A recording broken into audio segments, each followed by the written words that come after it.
Galera, bem-vindos a todos. Queria lembrar o que é o Arena Opa, tá? É um encontro que acontece todas as quartas-feiras, hoje, excepcionalmente, é quinta, em função do nosso convidado especial. A gente teve que abrir, né, uma agenda diferente. Hugo de Souza, um grande diretor de dramaturgia, de novela, de filme. Hugo, bem-vindo. Hugo, obrigado por estar com a gente, cara. Obrigado eu pelo convite, é um prazer. Que legal. Gente, aqui no Arena a gente vai comentar notícias da área artística, vai dar dicas para os atores e vai falar de curiosidades dos bastidores. Lembrando que a capacidade máxima da Arena é 50 pessoas, então, sempre que vocês puderem, cheguem cedo para não perderem o lugar de vocês, tá? Vocês, quando entram na Arena, o microfone de vocês está fechado, mantenha ele fechado, por favor, e interaja com a gente através do chat. Temos um moderador aqui, que é o Guto, o vascaíno sofredor. Ele está monitorando isso, ele vai passando para mim por WhatsApp as perguntas e também quem quiser ter o seu perfil da plataforma Opa comentado por mim no final, também manda, por favor, pelo chat o endereço, o slug, que no finalzinho eu vou abrir aqui publicamente e vamos falar, tá bom? O link de vocês, semanalmente, é colocado dentro do perfil de vocês da plataforma Opa. Então, vocês entrem no perfil de vocês, que vai estar lá o link, que é sempre diferente semana a semana, tá bom? Eu queria dar as boas-vindas também à Agência Five, de São Paulo.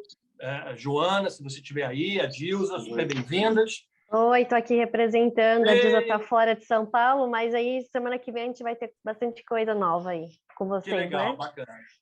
Bem-vindas. Obrigada. Tá? Maravilha. Hugo, bem-vindo, cara. Que bacana que você está aqui. Hugo, ele teve uma vida dedicada à televisão, dirigindo série, novela, filme em Portugal e na TV Globo, que, por sinal, foi onde nos conhecemos, né? Fazendo juntos Orgulho e Paixão e Salve-se Quem Puder.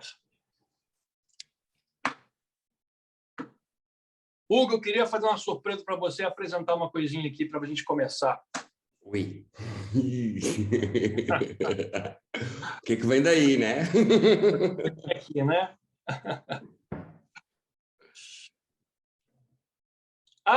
Anfitrião desativou o meu compartilhamento de tela. Socorro! Quem foi esse? Gutão! Gutão!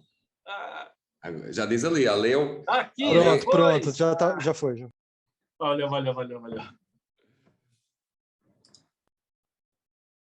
Novela internacional Meu Amor é a primeira novela portuguesa a receber esta distinção, que equivale a um Oscar.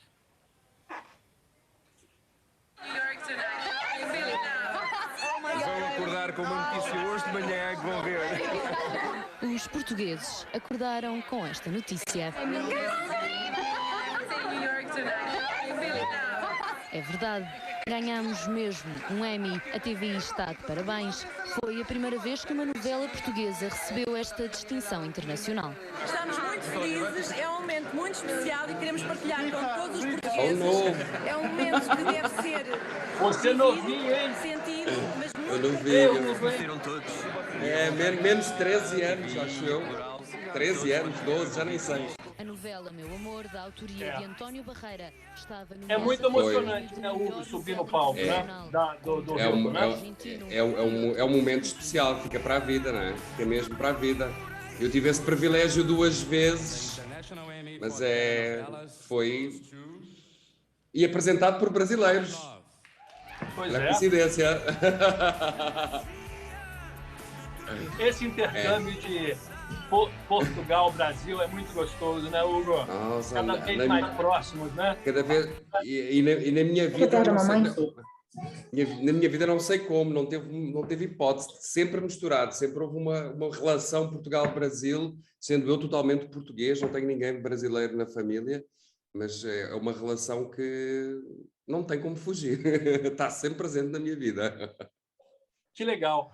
Vem cá, Hugo, esse prêmio ele veio numa novela chamada Meu Amor, que foi uma novela, para você, deve ter sido já a 10ª novela que você tinha feito, ou não? A novela das 9 era a primeira. Eu nunca tinha assinado projeto como diretor artístico, diretor-geral e diretor artístico de novela das 9. Tinha feito sempre de Morangos com Açúcar, que era o equivalente à Malhação. Portanto, era a minha primeira novela das 9 como diretor artístico e diretor-geral. Genial. Muito bom. Foi um aprendizado para você? Foi, sem dúvida. Foi, aliás, toda a novela era um desafio, porque trabalhar como diretor a novela das 9 já o tinha feito, mas com a responsabilidade total artística da novela, era a minha primeira, era um desafio por isso. Eu era muito jovem e a novela tinha um desafio a acrescentar, que era low budget. Não tínhamos orçamento. Era a primeira vez que havia um corte radical nos orçamentos das novelas. Não sei se vocês se lembram, em 2008 foi o grande crash na economia americana e que depois resvalou pelo resto do mundo, e na Europa a coisa aconteceu ali em finais de 2008, 2009. E a televisão em Portugal foi muito atingida com essa deficiência económica e falta de verba para produzir televisão. E esta novela era a primeira que se ia fazer sem dinheiro. Então o desafio foi encontrar sistematicamente soluções dramatúrgicas, soluções de narrativa e soluções artísticas que fosse possível contar uma história com pouco dinheiro. Então esse era o desafio, fazer uma história boa com pouco dinheiro. E aconteceu o que aconteceu. Pois é, mas isso é um exemplo, né, Hugo, que o dinheiro, ele naturalmente ele é importante, mas nada substitui o talento, né? E você, às vezes, com muito pouco dinheiro, consegue fazer coisas incríveis. E também você já estava se preparando para um novo cenário, né? Que é um cenário de produções mais enxutas, né? Sim, é verdade. É lógico que fazer televisão é muito caro, e fazer televisão precisa de muito dinheiro, não só por toda a técnica envolvida, por toda a quantidade de gente que existe. É possível fazer com menos dinheiro. A questão é que não conseguimos todos ser sempre geniais sem dinheiro. Há limites. E aquela correu bem. Eu já fiz outras novelas com pouco dinheiro que não correram tão bem. Tudo depende um pouco da equipa que se consegue juntar, entre autor, diretores, atores, como é que tudo funciona e como é que tudo casa. Mas o importante é ter uma boa história. E para ter uma boa história não é preciso forçosamente ter muito dinheiro. Mas convém, dá jeito. Hugo, qual foi o diretor que nunca fez um grande fracasso, bicho? Aí a gente pode contar um monte de história de fracasso. Elas são bons, você cresce pra caramba, aprende errando. Beleza. Aliás, eu costumo dizer que a novela que eu mais gostei de fazer, que eu mais gostei de ler, foi o maior fracasso que eu dirigi. Isso também quer dizer muito, não é? Eu sempre começo a ler uma novela que vou fazer e se eu gosto demasiado da escrita, que tem aqui qualquer coisa de errado. E onde é que está a questão? É que eu, como espectador, gosto de uma coisa, eu, como diretor, gosto de outra, mas o meu público, para quem eu estou a trabalhar e para quem eu estou a fazer aqueles produtos, pode gostar de outra. Então é encontrar estes equilíbrios. Mas, parece-me a mim que sempre que eu gosto demasiado de uma história, o grande público não vai gostar. Acontece. Hugo, agora vou até pular um pouquinho à frente na história, na tua história, né? Você veio do Brasil, a gente trabalhou juntos, né? Em Orgulho e Paixão. Tudo bem, Orgulho e Paixão era uma novela um pouco mais comedida pelo fato de ser de época, mas logo depois fizemos Salve-se Quem Puder, que era mais atual, né? Essa coisa muito brasileira do calor, do contato, do beijo, é muito diferente na Europa. Como é que é essa? Você sentiu essa diferença na postura dos atores e no tipo de história contada? Eu senti isso mais no meu dia a dia, enquanto pessoa, esse calor.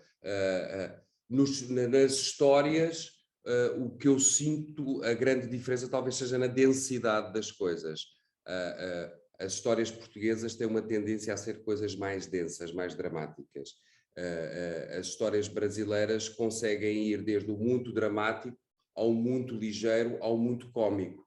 E eu acho que é a mistura destes ingredientes que faz com que a novela brasileira seja a melhor novela do mundo, não é? E os brasileiros sabem fazer isso como ninguém. Têm as melhores histórias e sabem-nas contar de uma forma exemplar. E nós, portugueses, somos muito mais contraídos nas coisas. E parecendo que não, a forma de estar que o povo brasileiro tem na vida, talvez pelas vicissitudes históricas, económicas, políticas, e de serem uma nação tão sofrida, que acabam por transportar uma forma de fuga este sofrimento que existe generalizado no povo brasileiro, principalmente nos dias de hoje, mas isto já vem lá de trás, em que as histórias acabam por ser a necessidade de fuga e de alegria e escape para o espectador. E fazem-no muito bem, mas muito bem mesmo. E nós, portugueses, talvez por não termos tido essa necessidade, fazemos coisas mais fechadas, mais densas, mais dramáticas, e isto depois desenrola-se não só pelo género de representação, pelo género de direção, pelo género de escrita e tudo mais. Você assim, eu costumo dizer, aliás, costuma-se falar que novela você não faz sem lágrima e beijo. São as duas coisas, né? Lágrima e beijo. Você acha que tem mais desse tipo de situação no Brasil, nas novelas brasileiras ou nas novelas? Como é que é essa questão do beijo, por exemplo? Porque o brasileiro é muito beijoqueiro, né? Assim, na hora que veio a pandemia, todo mundo falava: como é que vocês vão fazer novela se não pode beijar, né? Era o grande problema. Nós, inclusive, em Salve-se Quem Puder, tivemos um grande desafio, né? Para a gente fazer cena de beijo, né? Como é que é isso lá? Bom, sim, sem dúvida, na novela brasileira chora-se muito mais e beija-se muito mais.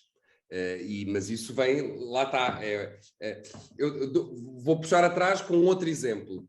Qual é que é a música tradicional do Brasil? É o samba. Qual é que é a música tradicional portuguesa? É o fado. O fado é chorado, é dramático, é saudosista. O samba é alegria, é festa. Então, e é toque, não é? O fado nem se dança, não se dança o fado. E isto dá para entender muito bem as diferenças entre duas culturas que são tão próximas, mas depois são tão distantes em tantas outras coisas. Na novela, o beijo em Portugal ele existe, como é lógico, não é um problema, mas não se beija tanto como no Brasil, nem se dá tanto abraço como no Brasil. Mas automaticamente o choro também não. Também não choramos tanto como principalmente as atrizes portuguesas, quando estamos no set e se no texto vem escrito que o personagem chora, a atriz portuguesa vai sempre tentar arranjar uma forma de convencer o diretor: eu não preciso chorar nessa cena. É um clássico, é um clássico. E depois vem o diretor: não, é bom que chore. Não, aqui nessa cena talvez não seja tão bom chorar. Mas isto não é uma crítica às atrizes portuguesas, mas é uma forma de estar diferente. Ou seja, acabamos por ir na dramaturgia de cada cena a um lugar sempre mais profundo, que não necessita de camadas que podem parecer superficiais e não são. E o chorar em cena pode ser isso, porque não precisamos de chorar para mostrar determinado sentimento. E então o que nós portugueses, os atores portugueses e os diretores portugueses também fazem, acabam por tentar encontrar sempre justificativas dramatúrgicas para não chorar e utilizar outras densidades como justificação para não chorar. E o beijo não é bem a mesma coisa, mas quase que a mesma justificação que se pode encontrar. Não, aqui não precisa de fazer um beijo, porque já se viu no olhar que gostam muito apaixonados um pelo outro. Porquê? Porque o português não tem como tendência tanto o abraço. E ainda há outra coisa que para mim é mais grave no caso português de não fazermos, e que no Brasil fazem-no, mas que vem também de uma questão cultural. o português tem muita dificuldade em dizer eu te amo. Seja numa relação entre pais e filhos, marido e mulher, entre namorados, entre irmãos. Eu costumo dar como exemplo, eu nasci e vivi numa família super normal, não classes baixas, mas uma família feliz. Eu nunca disse aos meus pais, nem os meus pais nunca me disseram a mim, eu te amo. Porque não faz parte da linguagem do dia-a-dia entre os portugueses. E os brasileiros dizem com muita doçura e com muita facilidade. E isto, agora transpondo isto para a telenovela, é muito bonito ver alguém a dizer eu amo-te. Se for brasileiro, se num português vai soar estranho para nós. Nós, portugueses, a ver isso, entre portugueses, ficamos... Mas se for numa novela brasileira, vamos adorar ver. Esse assunto de lágrima e de beijo é um assunto top 10 das perguntas dos atores, né? Aí na última arena que a gente deu, a gente falou sobre lágrima. Hoje eu queria falar um pouco de beijo, eu queria compartilhar uma dica que eu dei para a gente comentar em cima desta dica.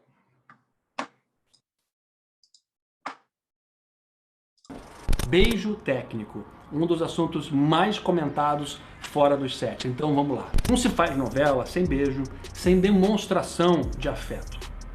Mas é importante que essa demonstração seja feita com delicadeza, bom gosto, bonito na fotografia. O beijo é só uma consequência de toda uma construção anterior com respeito aos tempos de cena, aos sorrisos, aos gestos, a toda uma comunicação não verbal que promove um calor crescente na cena que explode na forma do beijo. E lembre-se de construir isso a uma distância entre os rostos um pouco maior do que é na realidade, para a gente evitar aquele olhar vesgo, né, que não é muito interessante para a fotografia. Então o que vem antes do beijo é tão importante quanto o beijo em si. Então vamos tornar agora o beijo fotogênico. Nada de chupão, né, gente? Dependendo do horário, ninguém quer ficar vendo língua e saliva em casa. E o mais importante, converse com o seu colega, com a sua colega, para saber como é que ele se sente com essas cenas. Já fez antes, né? Para não ter nenhum tipo de nervosismo que atrapalhe esse momento mágico da dramaturgia. E não esquece da balinha de menta. Adorei, mas está lá tudo. É isso aí. Eu subscrevo totalmente.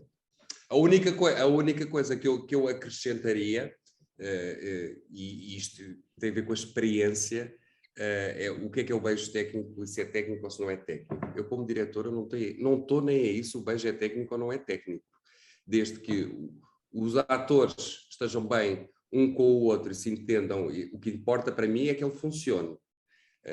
Eu digo isto porque há muitos anos atrás eu tive uma experiência com dois atores jovens. Ela tinha a atriz, hoje em dia uma grande atriz, aliás está a fazer uma novela comigo agora. Ela tinha uns 17 anos e ele já teria uns 24, 25 anos. E ele já era um ator com muita experiência. A série era um mega sucesso e ela vem fazer uma participação dentro de uma série que já era um mega sucesso. Então ela estava meio...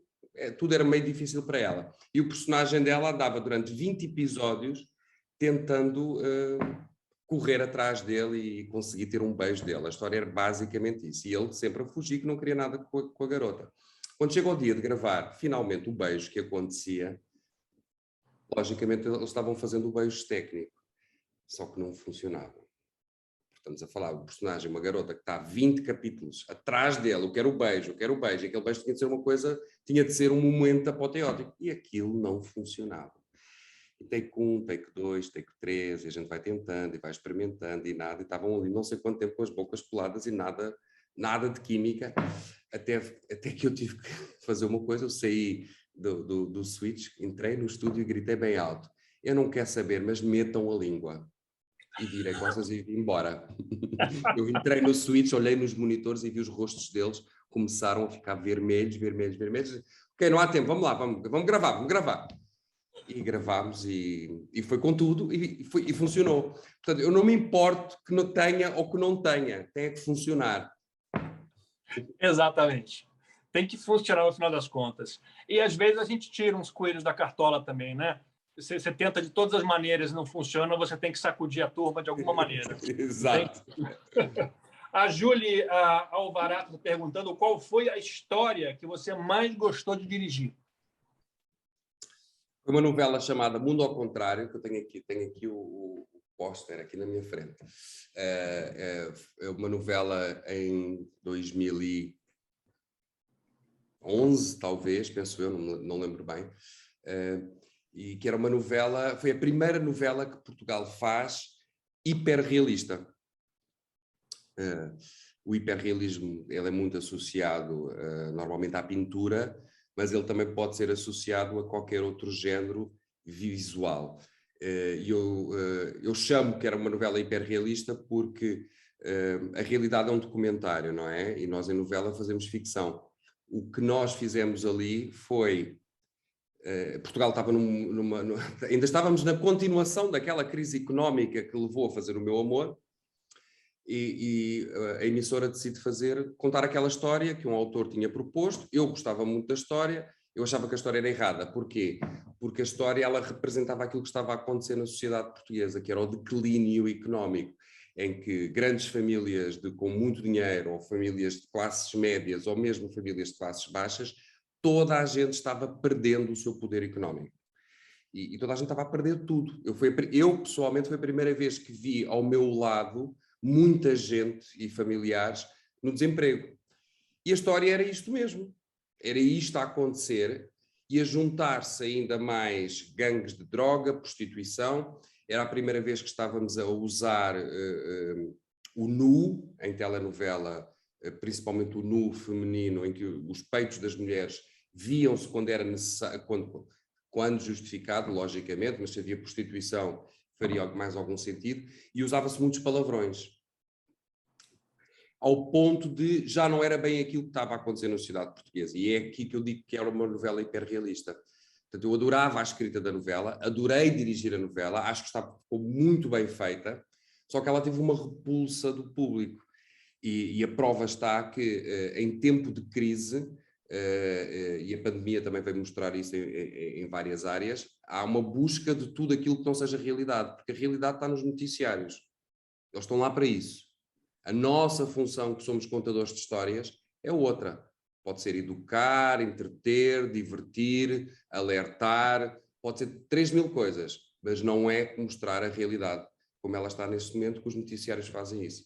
Portanto, essa foi a novela que eu mais gostei e a que menos funcionou, por conta do timing errado.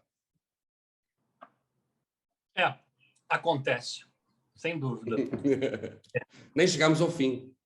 Eram 160 capítulos contratados, só fizemos 120. É mesmo? E ela estreou às 10 da noite e terminou a ir para o ar às 2 da manhã.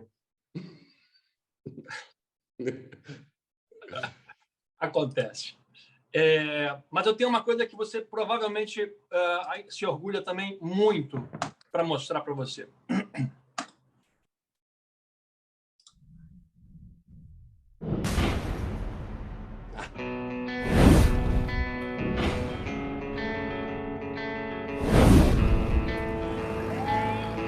Estou muito feliz a fazer isto. Saber que estamos aqui, dizer que é sempre assim. Queremos viver, queremos sonhar, a cantar até ao fim. A cantar até ao fim. Quando cantas comigo, o mundo brilha mais, brilha mais.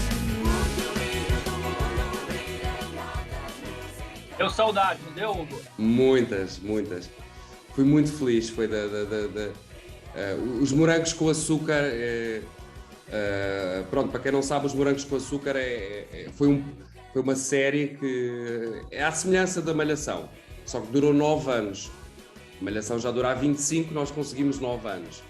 E eu dirigi os 9 anos e culminou com o filme, que até hoje é o 5º filme português mais visto desde sempre.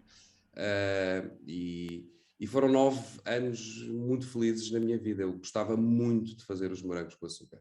Foi um produto muito controverso, Mas é até hoje a marca registada de um produto televisivo mais importante em Portugal. E ainda hoje a marca, e os morangos já terminaram há 11 anos, ainda hoje é uma marca de referência que é explorada por uma outra empresa, que essa é a parte engraçada, não é? Nós que fizemos morangos, a emissora que transmitiu, não tem os direitos da marca. E aquela marca com o moranguinho, ainda hoje ela é explorada por uma outra marca, a quem foi vendido, e eles fazem tudo, desde o óculos ao relógio, essas coisas todas, que não deixa de ser interessante, mas foi muito feliz, foi muito divertido fazer morangos com açúcar durante 9 anos e trabalhar com tantos atores jovens e inexperientes que chegavam sem experiência nenhuma e nós tínhamos que ensinar tudo. Isso é muito curioso, né? Porque ter que ensinar é tão prazeroso, né? Eu, pelo menos, gosto muito de compartilhar informação. Não é à toa que, né, a gente, né, criou a plataforma OPA. E acaba que, para nós, né, Hugo, é importante a gente treinar essa galera, porque acaba que nós vamos sofrer menos, né? Pegando gente treinada, né? Preparada, né? Qual o diretor que nunca pegou aquela participação, que não sabe absolutamente nada e que a gente sofre, que a gente tem que entregar o produto e aquela participação simplesmente não entende absolutamente nada de TV. E pode ser um ator genial do teatro, né? Sim, ser bom ator não significa que seja bom ator em televisão. Pode ser um excelente ator em teatro e não ser em televisão. Mas também digo que da experiência que tive nesses 3 anos e meio no Brasil, eu sinto que há muito mais aposta na formação e muito mais opções de formação para atores do que em Portugal. Em Portugal, lógico, existem escolas para atores, mas é uma escala tão pequena, que é muito difícil. Então, os morangos com açúcar, para vocês terem uma ideia como funcionava na época, para cada temporada, que era uma temporada por ano, nós começávamos a fazer os testes, dos testes tirávamos 100, e com esses 100 nós chegávamos a trabalhar durante 4 meses para dos 100 ficarmos com 25. E fazíamos o workshop durante 4 meses para terem formação de atores, porque Portugal não produz, as escolas de atores em Portugal não produziam o suficiente quantidade de jovens atores para aquilo que nós necessitávamos. Então tínhamos que ser nós próprios, a produtora e a emissora, a dar a formação. Então significava o quê? Que no meu caso, eu estava a dirigir uma temporada e já estava a dar aulas para aqueles que poderiam ser os atores da temporada do ano seguinte, que era uma loucura, não é? Uma loucura. Mas é muito importante a formação para jovens atores. E, infelizmente, há muito jovem que quer ser ator, mas não quer investir na formação. E eu recebo quase diariamente, tanto do Brasil como de Portugal, jovens que querem ser atores, mas eles querem experimentar e não querem ir fazer formação. E eu costumo responder: olha, mas você quando vai no hospital e vai no médico, você tem lá algum médico que não tenha formação? Ou quando vai na farmácia e não está lá um farmacêutico para ajudar, ele teve formação. Não há tempo para alguém experimentar e ser médico, não é? Tem que fazer a formação e só depois pode ser médico. E o ator, para mim, é a mesma coisa. Eu não quero trabalhar com um ator que não tenha formação. Nem sequer é justo para todos os outros que tiveram formação. Lógico que vamos sempre encontrar aqueles casos no mundo de personalidades que apareceram do nada em reality shows e deram certo. Mas se formos olhar, é uma pequenina, mas muito pequenina percentagem. E o caso dos reality shows talvez seja o mais famoso. Quantos concorrentes é que houve em Big Brothers ao longo dos últimos 20 anos em cada país? Quantos desses deram certo como atores desses próprios países? 1%? 0,5%? É uma percentagem ínfima. Portanto, esses talentos raros que acontecem, esses fenómenos, essas celebridades que têm, como eu costumo dizer, têm uma estrelinha lá em cima, podem não ter o talento, mas têm uma estrela e eles dão certo e funcionam sempre. Esses são os poucos que podem não ter formação. E a mesma coisa, os grandes génios da literatura e os grandes génios da pintura, nem todos tiveram formação. Mas aqueles que não tiveram formação e foram génios, é uma pequenina percentagem. Entendo. Eu queria aproveitar esse gancho, se você me permite, aproveitar o ensejo para apresentar justamente tudo o que a plataforma pode auxiliar justamente aqui na formação do elenco. Aqui em cima, espera que eu tenho que sair dessa tela aqui. Aqui em cima, você tem aqui o Opa Play, para quem assinantes e não assinantes, né? E você tem acesso a um monte de vídeos tutoriais aqui para os atores que estão começando ou para aqueles que já estão aí na carreira, né? Tem várias coisas para vocês se inspirarem, né? Você aqui tem o blog. Opa, perdão. Não, o blog sumiu. Cadê o blog? Cadê o blog? Aqui, ó. Você tem o blog, que inclusive é escrito por mim, que tem inúmeras contribuições aqui de dicas para os atores. Eu acho que vale a pena todo mundo que é da plataforma dar uma navegada aqui, porque tem muita coisa bacana aqui. E ainda temos...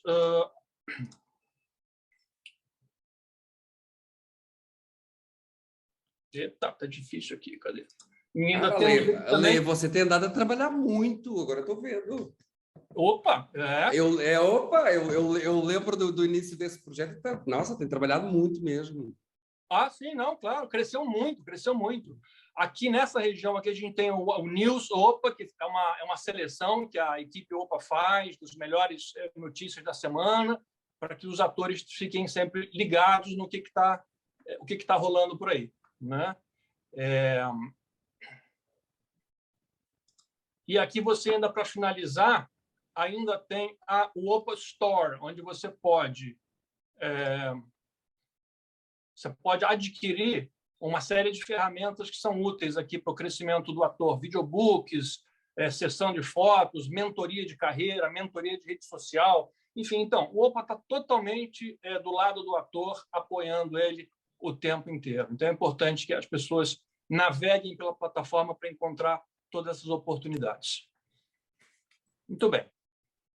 Cara, falando agora, desculpa só fazer aqui um parênteses em relação aos videobooks, que é uma coisa que a pandemia trouxe, foi as self-tapes. E, cara, todos os dias eu recebo self-tapes para milhares de coisas, né? Tenho 3 novelas em gravação neste momento e mais 2 que vêm lá na frente. Então, as self-tapes viram uma coisa que é funcional para todos. E a galera não sabe fazer self-tapes. Então, a Opa Store também vende uma mentoria de self-tape. Então, se você não consegue fazer, não sabe fazer, você pode comprar essa mentoria para que o pessoal do Opa ajude você a enviar o melhor material para os testes ou para os produtores de elenco, ou para o que é que seja, né? Eu tenho mais umas perguntas aqui.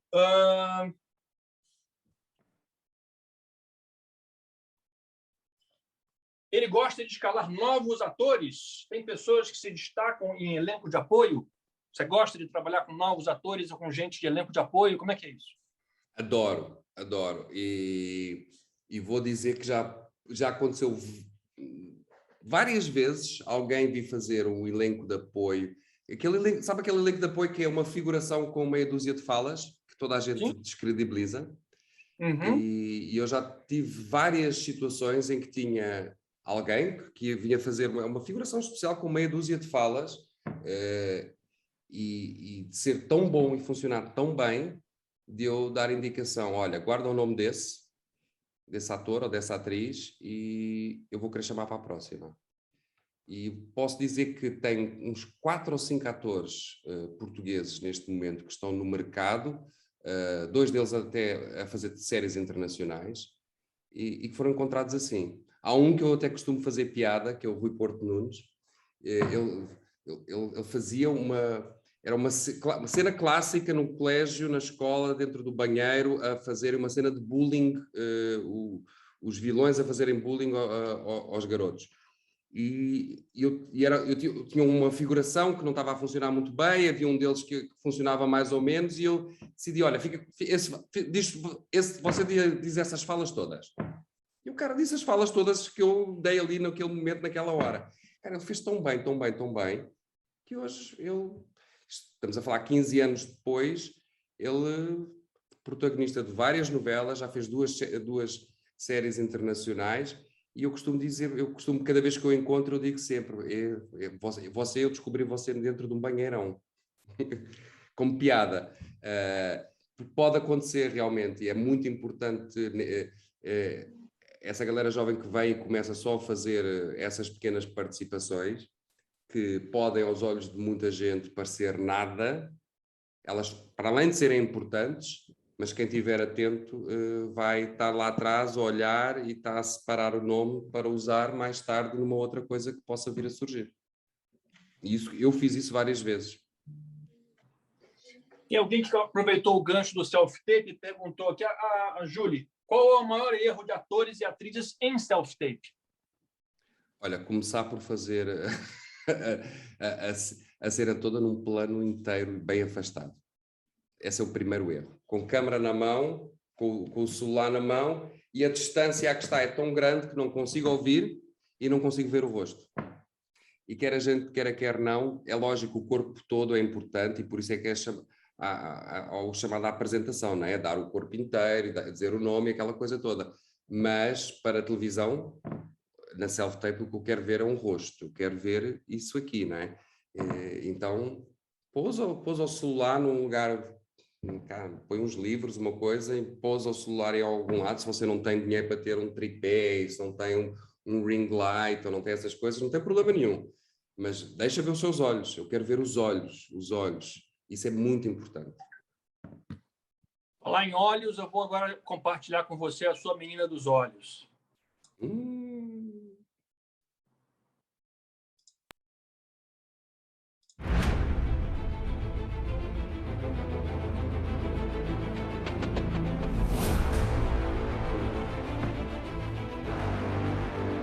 Brasil, Amazônia. É curioso como é que... Fiquei sabendo que eu tô sendo acusado de invadir a terra dos índios para botar pasto lá. Não, era do lado. Amigos, isso não pode ser uma fábula inventada pelos meus inimigos.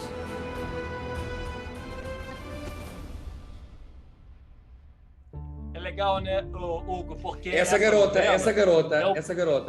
fazia nos Morangos 1, ela é protagonista, era protagonista desta novela, fez várias séries internacionais, cinema francês, e sabem como é que ela começou?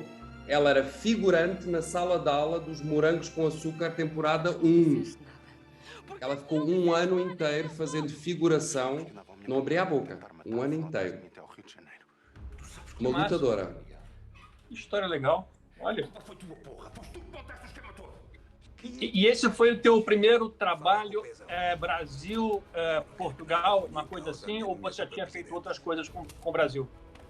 Não, já tinha feito muitas outras coisas, mas é a primeira novela portuguesa que tem assumidamente um núcleo brasileiro. Entendi. Já tínhamos feito algumas novelas em que tinha um personagem ou dois brasileiros, entravam, saíam, mas não eram personagens de destaque. Aqui nessa novela, sim, é uma novela que é toda ela passada entre Portugal e Brasil, há sempre personagens a circularem entre os dois países, e tem um núcleo de atores brasileiros, Silvia Pfeiffer, Zezé Mota, Gracindo Júnior, e está a Silvia. Ainda ontem falei com a Silvia. E havia um estigma em Portugal com ter brasileiros nas novelas. Porquê? Portugal viveu durante décadas com a novela brasileira. E nos finais dos anos 90, Portugal teve que quis imprimir a novela portuguesa.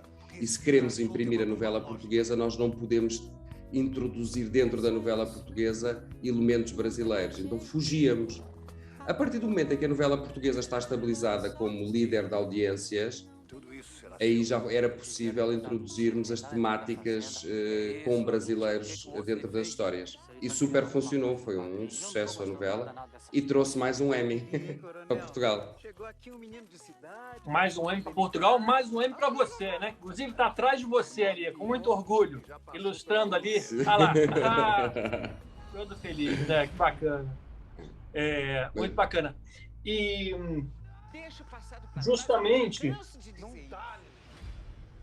justamente aí a gente vem numa pergunta aqui aqui. Tatiele e Silvia fizeram perguntas. Tatiele falou: gostaria de saber a maior dificuldade das gravações no Brasil, o que era bem diferente no set em relação a Portugal, né? E a Silvia pergunta algo similar, quer dizer, as grandes diferenças, né, na produção cultural, né, entre o Brasil e Portugal. Então, eu posso dizer, no set, a maior diferença é a quantidade de pessoas. É muito mais gente do que em Portugal. Nós, em Portugal, fazemos as coisas com menos gente. Por uma questão financeira, sim, também por uma questão, às vezes, de organização, mas a base é por uma questão financeira. Uma novela no Brasil custa 10 vezes mais que uma novela em Portugal. Portanto, e isso aplica-se a tudo, não é? Na qualidade da luz, da imagem, nos production values e na quantidade de pessoas que temos a trabalhar. Essa é, sim, claramente a grande diferença no set, é a quantidade de pessoas. Depois, as duas outras grandes diferenças, aliás, uma delas já falei, que é a questão do dinheiro, mas ela depois leva-nos a uma outra coisa que é as histórias. Por mais difícil que seja enquanto português, e tenho grandes amigos autores portugueses e brasileiros também, mas tenho que admitir que o Brasil sabe escrever muito melhor telenovela. Há razões para isto, há razões, e a principal delas é a razão histórica. O Brasil começou a produzir novelas há pouco mais de 50 anos e Portugal começou a indústria da telenovela há 20 anos. E o que é que acontece aqui?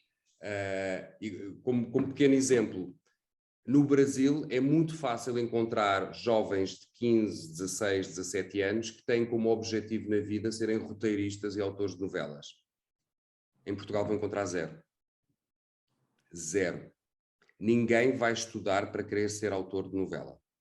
Todos os autores de novela que temos em Portugal, eles podem ter de estudar literatura, podem querer ser autores de cinema, podem querer várias coisas. Nunca de novela. E isto é uma questão histórica. Porque se não existia esta indústria, não havia a vontade de formar e que as pessoas quisessem ser. E aí, o problema é que se mantém. Ainda hoje não existe em Portugal, tirando alguns workshops, não existe formação específica para roteiristas. E o Brasil tem. Então, automaticamente, a probabilidade de haver, em grande quantidade, boas histórias e bem escritas no Brasil é muito maior que em Portugal. A seguir a isto vem o dinheiro. E há pouco falávamos que se podem fazer boas histórias e boas novelas com pouco dinheiro. É verdade. Mas é muito mais fácil e é muito mais provável conseguir, com muito dinheiro, fazer uma boa história. E Portugal nunca tem muito dinheiro para fazer uma boa história de telenovela. Porque o mercado português nós quando fazemos novela é para um mercado máximo de 10 milhões. Portugal tem 10 milhões de habitantes. O Brasil tem 215 ou 218 milhões. E a televisão vive do quê? Do mercado publicitário. Ora, a publicidade investida num país que tem 218 milhões de habitantes, comparado com um país que tem 10 milhões de habitantes, os números são completamente diferentes. Então, por isso é que fazer o formato telenovela em Portugal é 10 vezes mais barato que a novela no Brasil. E isto, automaticamente, é uma grande diferença e são, para mim, as principais diferenças entre fazer novela em Portugal e no Brasil.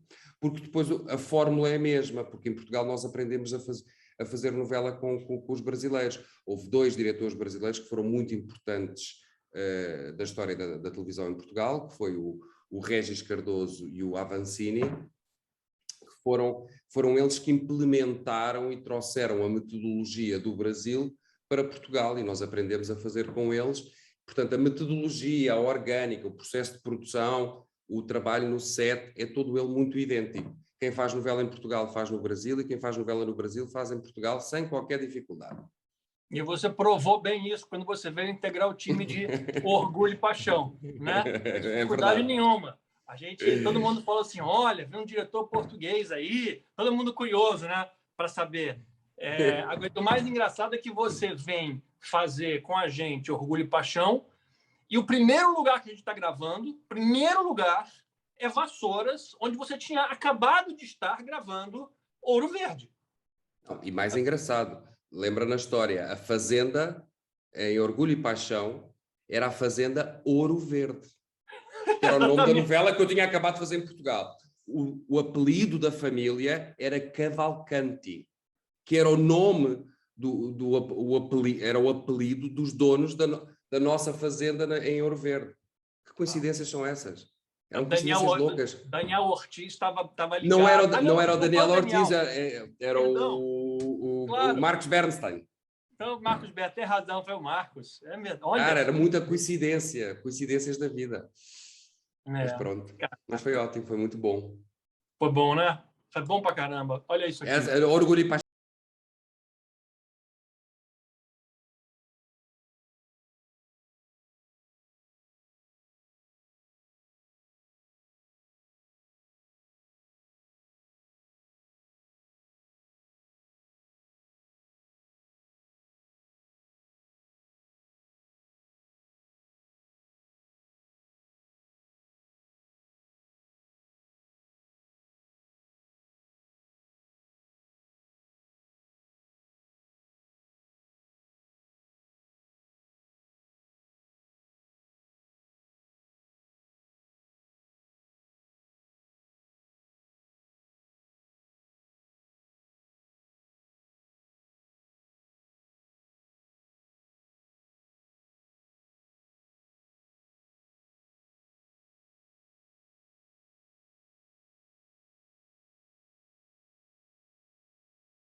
Muito bom. Saudade, hein? Essa novela foi incrível, gente. É muito boa de fazer. Foi sim. Foi muito legal. Foi muito bacana mesmo.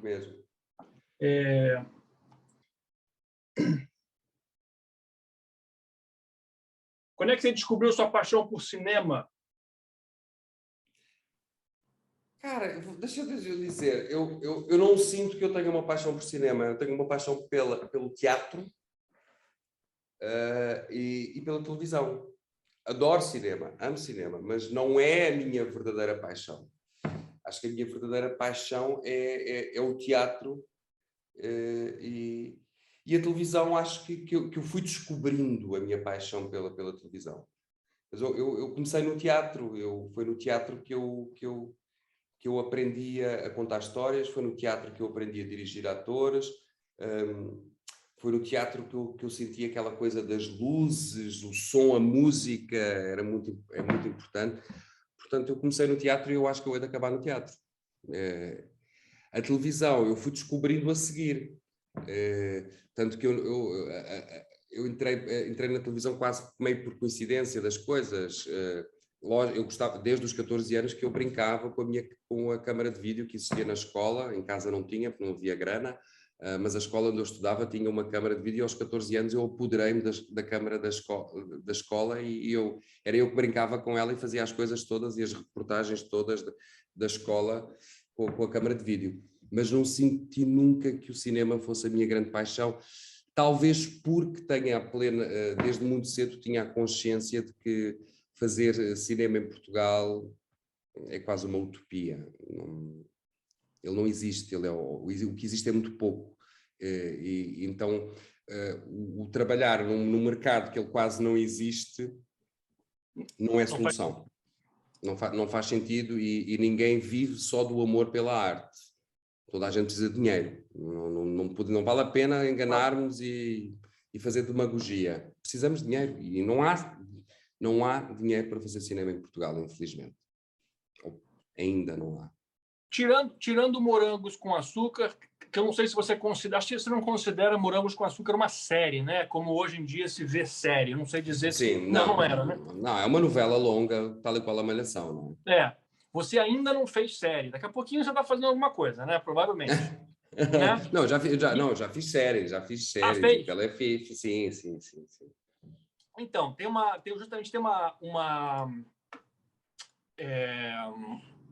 um dos assuntos aqui do Opa News é justamente essa última matéria aqui, que fala justamente sobre séries de TV empatam com novelas e conquistam o público brasileiro, né? Eu queria saber a tua opinião sobre isso, porque assim, eu sou muito perguntado o tempo inteiro sobre isso, Hugo, como se as pessoas estivessem quase que condenando a novela ao fim. E eu tenho minha opinião, queria saber a sua. Você acha que a novela tem o seu espaço ainda, ou você acha que as séries vão conquistar esse espaço de vez? Olha, eu há uns 10 anos atrás comecei a ouvir falar que a novela tinha os dias contados. Há uns 10, 12 anos atrás. Que a novela no mundo, o formato de novela, tinha os dias contados, e isto coincide com a época em que surgem aquelas grandes séries americanas, o Lost, o ER, em que vem o Sete Palmos de Terra, essas grandes séries de grande sucesso, que foi o grande impulso para a nova era das séries. E toda a gente dizia, a novela vai acabar no mundo, e eu sempre dizendo, não acho, duvido.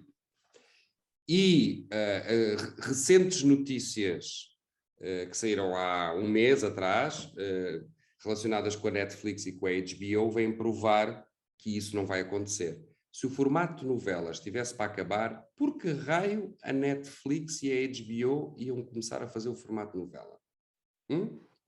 Mas você concorda que, tudo bem, o formato não vai desaparecer, mas ele vai ser reformatado, digamos assim, porque o público que assiste agora, a partir de agora, a novela, é um público diferente, ou não?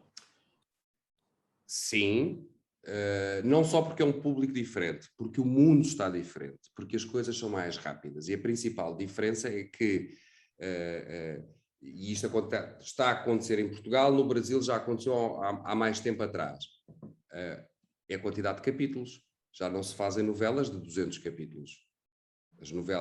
A própria TV Globo já deixou de fazer novelas de 180 capítulos. Faz novelas de 160, 140, 150, 120, Verdades Secretas, que tem 60 ou 80 capítulos, portanto faz produtos mais curtos. E isto tem a ver com a dificuldade que o espectador tem no mundo de hoje, em que tudo é muito rápido, de ficar agarrado e concentrado a um determinado produto mais que 6 meses. Mas esta é a única diferença. O formato em si, o tipo de história, o tipo de linguagem, o tipo de narrativa vai continuar a existir e se ele tivesse os dias contados, acreditem que nem a Netflix nem a HBO olhavam para isso. Tem pessoas a trabalhar nessa coisa do que é que vai ser o futuro lá à frente e que são muito bem pagas para pensarem, para estudarem, para tomarem essas decisões. E isso é a prova de que não vai acabar tão cedo. O que vai continuar a acontecer é deixar de ser o líder, o produto líder e o carro-chefe como é em países como o Brasil, como Portugal, como a Venezuela, como o México. Porque não nos podemos esquecer que o formato de telenovela é o carro-chefe de uma emissora em muito poucos países no mundo. O Brasil, aliás, toda a América Latina, Portugal e alguns países da Ásia e Turquia, República Checa, são muito poucos os países que têm o formato de telenovela no topo.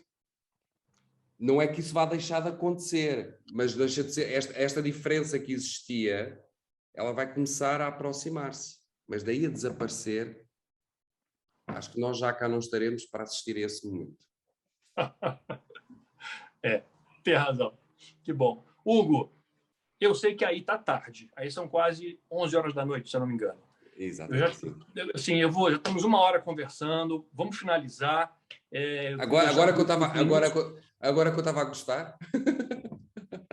Lembra que você amanhã tem compromisso cedo, hein? Não quero ser responsável por você atrasar o estúdio de amanhã. Não, eu agora nem estou gravando, eu só começo a gravar mesmo, só começo a gravar a 15 de setembro. Porque eu agora faço a direção artística da empresa, portanto eu quase não gravo. Vou gravar agora o arranque da próxima novela, que começamos a 15 de setembro, e aí sim, vou ficar 2 meses agarrado no set a lançar a novela e depois sigo para outra. Você não vai conseguir ficar só formatando e gerenciando, você vai sentir aquele comichão, aquela saudade do set. Já estou. Já está, né? É horrível. Quando a gente bebe dessa cachaça a primeira vez, não tem como. Terrível largar. É verdade. Né? É verdade. Hugo, muito obrigado, cara. Foi muito legal mesmo. Foi muito bacana. Saudade de você. O Brasil está querendo que você volte em breve para fazer mais uma novela. Quem sabe, né? Vamos ver. Mas foi muito bacana. As 2 novelas que nós fizemos juntos foram memoráveis. Foi uma experiência maravilhosa, Hugo. Foi mesmo. E obrigado pelo esforço aí de essa hora ficar acordado para conversar com a gente, tá? Eu tenho certeza que todo mundo está muito feliz com isso. Obrigado, foi um prazer. Eu adoro estes bate-papos e principalmente ver tanta gente jovem que está empenhada, e eu acredito que muita gente quer entrar por este mundo louco que é o da televisão. Estão errados, deviam ter escolhido outro, economia, por exemplo, gestão. Não, querem a televisão e o mundo das artes. É duro, mas olha, se é isso que querem, força aí. Muito obrigado pela tua presença, sucesso no teu próximo projeto, tá bom? Qualquer coisa grita, vamos tomar um chopp virtual em algum momento. Tá bom? Não, e pega um avião e vem até aqui, né? Pode ser. Assim que as fronteiras abrirem, tá? Valeu, obrigado a todos e um abraço. É isso. Terminamos mais um Arena Opa. Semana que vem estamos de novo juntos, na quarta-feira, 8h30, com a Paloma Riani. Vai ser ótimo. Obrigado pela presença de todos. Tenham todos uma ótima noite. Um beijo grande. Valeu!